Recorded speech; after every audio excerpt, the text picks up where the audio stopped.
Hello warriors, welcome back. আজকে দেখতে পাচ্ছ তোমাদের একটা খুবই ইম্পর্ট্যান্ট টপিক নিয়ে চলে এসেছি, যেটা হচ্ছে ফ্রেজাল ভার্ব। দেখো, ফ্রেজাল ভার্ব কিন্তু খুবই ইম্পর্ট্যান্ট, ঠিক আছে? বেশিরভাগ ফিল ইন দ্য ব্ল্যাঙ্কসে তোমার কিন্তু ফ্রেজাল ভার্ব আসে। তো প্রথমে আমাদেরকে জানতে হবে যে ফ্রেজাল ভার্ব জিনিসটা কি, তাই না? দেখো, ফ্রেজাল ভার্ব আমরা শুনেই বুঝতে পারছি এক ধরনের ভার্ব, কিন্তু কী ধরনের ভার্ব? ফ্রেজাল ভার্ব হচ্ছে, ধরো একটা ভার্ব, তার সঙ্গে একটা প্রিপোজিশন অর অ্যাডভার্ব, ভালো করে শুনবে, preposition or adverb or both, মানে হয় প্রিপোজিশন নাহলে অ্যাডভার্ব, বা দুটোই যখন একটা ভার্বের সঙ্গে মিশে একটা নতুন ভার্ব তৈরি করে, সেটাকে আমরা ফ্রেজাল ভার্ব বলি, ঠিক আছে?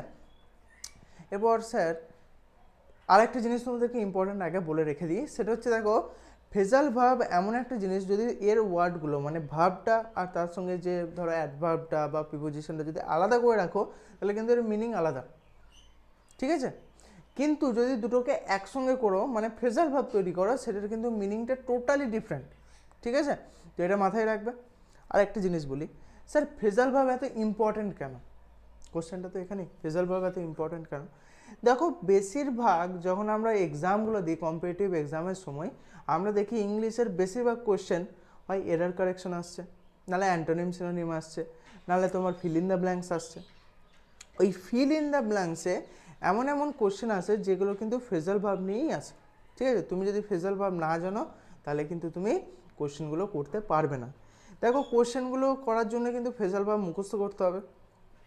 ফ্রেজাল ভার্বের লিস্ট তোমরা যে কোনো গুগলে সার্চ করে পেয়ে যেতে পারো, বা ভালো বই কেন, বইয়ে পেয়ে যেতে পারো, ঠিক আছে? প্লাস আমি এখানে যে ফ্রেজাল ভার্বগুলো করাবো, এগুলো কিন্তু প্রিভিয়াস ইয়ার প্লাস যেগুলো ইম্পর্টেন্ট কোশ্চেন সেখান থেকে নেওয়া, ঠিক আছে? তাহলে এইগুলো প্র্যাকটিস করলেও কিন্তু তুমি পারবে। আমি ফালতু বকিনি, ঠিক আছে? শুনে যদি মনে হয় স্কিপ করে দেবো বা ফালতু বকছি, তাহলে তুমি করতে পারো, বাট যেটা বলবো সেটা তোমাদের ভালোর জন্যই বলবো। তো চলো ক্লাসটা স্টার্ট করা যাক। দেখো, ফার্স্ট কোশ্চেন যেটা দিয়েছে, হি finally manage to dash his fear of public speaking. এখানে ড্যাশ আছে, এখানে কি হবে? দেখো, এই কন্টেস্টটা মানে সেন্টেন্সটা পড়ে একটা কন্টেস্টে আসতে পারছি যে সে he finally manage to dash his fear of public speaking, মানে তার লোকের সামনে বা অনেকগুলো লোকের সামনে বক্তৃতা দিতে বা কথা বলতে ভয় পেত, সেইটাকে সে ঠিক করে ফেলেছে, তাই তো? তাহলে এটা আমি কি করব? এটা আমি গেট ওভার করব। গেট ওভার মানে কি? রিকভারি করা, মানে সুস্থ হওয়া, ঠিক আছে? ঠিক হয়ে যাওয়া, তো গেট ওভার, বোঝা গেল? আমি আরেকবার বলে দিই, দেখো, গেট ওভার, এই দুটো ওয়ার্ড মিলে একটা এমন অ্যাডভার্ব তৈরি করছে যেটার মিনিং কিন্তু একদমই আলাদা। আমি কি বললাম? রিকভারি করা, তাই না? তাহলে একদমই আলাদা মিনিং হচ্ছে। ওকে, চলো নেক্সট দেখে কি বলেছে। নেক্সট দেখো, এখানে কি বলেছে, we need to dash the meeting until next week. এখানে অপশান কী কী দিয়েছে দেখো, put off, put up, put in, put on. দেখো, এই ওয়ার্ডটা মিনিং মানে এই যে সেন্টেন্সটা আছে সেটা পড়েও একটা মিনিংয়ে আসা যাচ্ছে যে we need to dash the meeting until next week. মিটিংটাকে কী করতে হবে? পোস্টপন করতে হবে, এমনই কিছু বলতে চেয়েছে। এবার আমি বলে রাখি, পুট অফ মানে হচ্ছে পোস্টপন করা, ঠিক আছে? বোঝা গেছে? The thief manage to dash with the stolen goods. এখানে অপশান কী কী বলেছে দেখো, run of, run away, run out, run over. মানে এখানে যেটা বলতে চেয়েছে সেটা হচ্ছে চোরটা কী করেছে, ওই যে জিনিসগুলো চুরি করেছে সেগুলো নিয়ে পালাতে সফল হয়েছে। এবার পালাতে সফল হয়েছে, এটা কী হবে? Run away. রান অ্যাওয়ে মানে কি? এসকেপ করা বা পালিয়ে যাওয়া, আমরা জানি।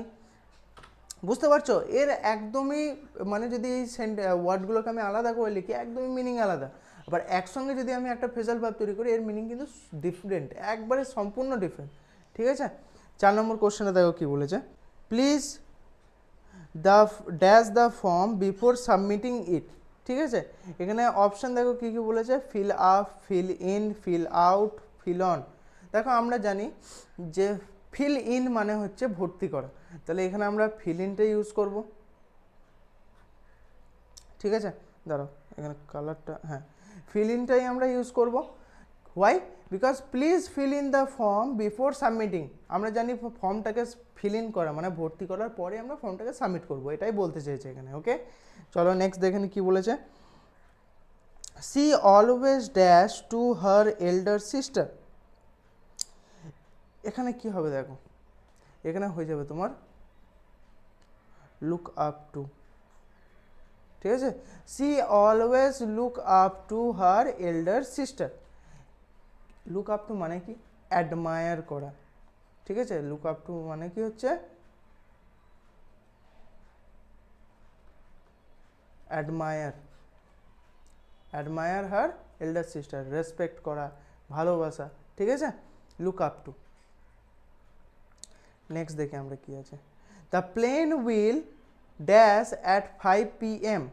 অপশান দেখো এখানে কি বলেছে, in, over, out, off. The plane will take off at 5 PM। প্লেনটা কখন রানওয়েতে এসে টেক অফ করবে বা প্লেনটা কখন এসে পৌঁছাবে? At 5 PM। বোঝা গেছে? Next, the meeting was dash because of bad weather. এটা হয়ে যাবে তোমার কল্ড অফ। মিটিংটা কি হলো? মিটিংটাকে মানে বন্ধ রাখা হলো বা ক্যান্সেল করে দেওয়া হলো, তার মানে কি? কল অফ, ক্যান্সেল, ক্যান্সেল মানে কল অফ, ঠিক আছে। দেখো ব্যাড ওয়েদার বলছে, খারাপ ওয়েদার আছে, খারাপ ওয়েদারে মিটিংটাকে কেউ করবে না, হ্যাঁ, মানে কেউ বলবে না যে হ্যাঁ খারাপ ওয়েদার হয়েছে চলো মিটিং করি, কেউ করবে না। মিটিং কখন করবে? যখন ভালো ওয়েদার থাকবে। তাহলে খারাপ ওয়েদারের সময় কী করবে? মিটিংটাকে ক্যান্সেল করে দেবে। তাহলে আমরা জানি যে কল্ড অফ মানে ক্যান্সেল করা, রাইট? ওকে, নেক্সট দেখিনি কি আছে। He dash his father in many ways. এটা কী হয়ে যাবে? এটা হয়ে যাবে তোমার takes after. He takes after his father in many ways. Next, they dash the offer because it wasn't good enough. Okay, they dash the offer because it wasn't good enough. তাহলে এটা কি হয়ে যাবে? এটা হয়ে যাবে তোমার টার্ন ডাউন। তারা অফারটাকে নিলেন না, কেন? কারণ অফারটা অতটা ভালো নয়। শার্ক ট্যাঙ্কে মানে দেখেছো তোমরা, আই থিঙ্ক শার্ক ট্যাঙ্ক, সেখানে কি হয়েছে? সেখানে দেখবে তোমার শার্কগুলো বসে থাকবে, ঠিক আছে, বড় বড় শার্ক বসে থাকবে। সেখানে আসবে একটা তোমার মাছ ছোটো বড়া, সে এসে কী করবে? একটা চিংড়ি মাছ এসে কী বলবে? বলবে এরকম আমার অফার আছে, ঠিক আছে, তো আমি এতগুলো ডিম পারবো। আমি সরি, চিংড়ি তো মাছই নয়, একটা পোকা, রাইট? ওকে, নেক্সট অন্য কোনো মাছ ধরো, ধরো যে কোনো একটা মাছ, ঠিক আছে, ইলিশ মাছ। ইলিশ মাছ গেল, বললো হ্যালো শার্কস, ঠিক আছে, আমার কোম্পানিতে আমি এতগুলো ডিম পারবো, এতগুলো ডিম আমি ছানা করব, এতগুলো আমার মাছ বিক্রি হবে, ঠিক আছে, তো যদি আমার কোম্পানিতে তোমরা আসতে চাও তাহলে এত টাকা লাগবে। শার্করা এবার বললো যে না, এত টাকা পারবো না। ওরা কী জন্য শার্ক আমি বুঝতে পারি না, কারণ যখনই কোনো অফার দেয়, ঠিক আছে, এক তো বেজ্জাতি করে, ঠিক আছে, কেউ কেউ তো আবার চাই যে ধরো ওর কম্পিটিটর, তো ওকে শেষ করে দেওয়া, তো ফালতু সব। যাই হোক, তো টার্ন ডাউন দ্য অফার, কেন? কারণ শার্কটা তাকে ভালো অফার দেয়নি, তাই তারা অফারটাকে ডিক্লাইন করে দিল। বোঝা গেছে? Next, we must dash the truth behind the incident. We must find out, আমরা জানি ফাইন্ড আউট, ফাইন্ড আউট মানে কি? খুঁজে বার করা, রাইট? নেক্সট, 11 নম্বর কোশ্চেনটা কি বলেছে দেখো, হি couldn't dash the pressure of the job কোপ উইথ। মানে সে তার কাজটার সঙ্গে, সেই কাজের যে প্রেশারটা ছিল সেটার সঙ্গে মানিয়ে নিতে পারেনি, ঠিক আছে। The teacher asks the student to handle dash homework, ঠিক আছে, দেয়ার হোমওয়ার্ক। তাহলে এখানে কি হবে? হ্যান্ড ইন, ঠিক আছে, hand in. The teacher asks the student to hand in their homework, মানে টিচারটা কি বললো? তাদের হোমওয়ার্কগুলো দিতে বললো, স্টুডেন্টদেরকে তাদের হোমওয়ার্কগুলো দিতে বললো। Next, she was so tired that she dash during the lecture. এটার অ্যান্সার কী হয়ে যাবে? এটার অ্যান্সার হয়ে যাবে তোমার option number A, dropped off. she was so tired that she dropped off during the lecture. মানে বলতে চাই যে সে এতটাই টায়ার্ড ছিল যে লেকচারের সময় সে ড্রপড অফ মানে ঘুমিয়ে পড়েছিল, ঠিক আছে। নেক্সট দেখি কি আছে।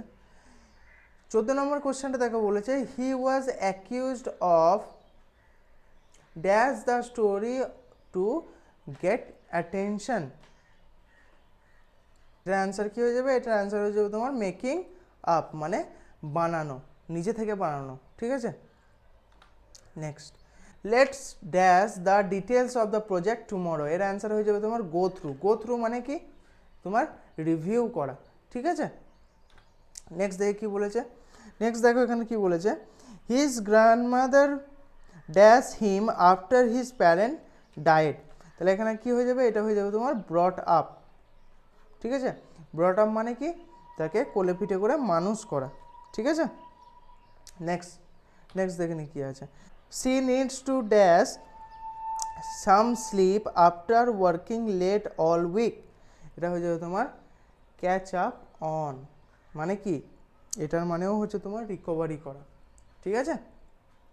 নেক্সট দেখো কি আছে, the fire alarm dash in the middle of the night, এটা হয়ে যাবে ওয়েন্ট অফ, মানে কি ওয়েন্ট অফ মানে কি, বাজতে লাগলো, ঠিক আছে। ফায়ার অ্যালার্মটা কী হলো, রাতের মানে মধ্যরাতে কী হলো, বাজতে লেগে গেল, তার মানে ঘরে আগুন লেগেছে। নেক্সট দেখো আমাদের কি আছে 19 নম্বর কোশ্চেন। 19 নম্বর কোশ্চেনটা দেখো কি বলেছে, we had to dash the noise two concentrate put up with, ঠিক আছে। এবার বলবে স্যার পুট আপ উইথ মানে কি, দেখো টলারেট করা মানেও হচ্ছে পুট আপ উইথ, ওকে। মানে টলারেট, টলারেট মানে কি, ধরো তোমার আশেপাশে খুব চেঁচামেচি হচ্ছে আর তুমি একটা মনোযোগ দিয়ে কাজ করছো, ঠিক আছে। তোমাকে মনোযোগটা লাগানোর জন্য কি করতে হচ্ছে, ওই জিনিসটাকে টলারেট করতে হচ্ছে, তাই না, মানে ওইটাকে সহ্য করতে হচ্ছে, এক কথায় টলারেট মানে হচ্ছে সহ্য করা, ঠিক আছে। তাহলে পুট আপ উইথ মানে হচ্ছে সহ্য করা। নেক্সট দেখি কি আছে, নেক্সট দেখো কি বলেছে, he tried to dash his mistake but everyone noticed, এটা হচ্ছে cover up. He tried to cover up his mistake but everyone noticed, মানে কভার আপ মানে কি বলতো, মিটিয়ে ফেলা বা লুকিয়ে ফেলা, ঠিক আছে, সেটা হচ্ছে কভার আপ। তো এইটুকুই ছিল, একদম ইজি ইজি কিছু তোমার ফ্রেজাল ভার্ব নিয়ে আজকের ক্লাসটা আমি করালাম, মাত্র 20টা কোয়েশ্চেন, এই 20টা করেই তোমাদেরকে আমি ক্লাস করাবো, ঠিক আছে। আশা করি ক্লাসটা তোমাদের ভালো লেগেছে, যদি ভালো লেগে থাকে তাহলে চ্যানেলটাকে সাবস্ক্রাইব করো, প্লাস আমাদের যে টেলিগ্রাম আছে, ইনস্টাগ্রাম, ফেসবুক, এই যে তোমার সোশ্যাল সাইটসগুলো আছে এগুলোতেও জয়েন করো, আর ভিডিওতে একটা লাইক দিয়ে দিও, ওকে। তো আজকের ক্লাস এই পর্যন্তই, আবার দেখা হবে পরের ক্লাসে, বাই।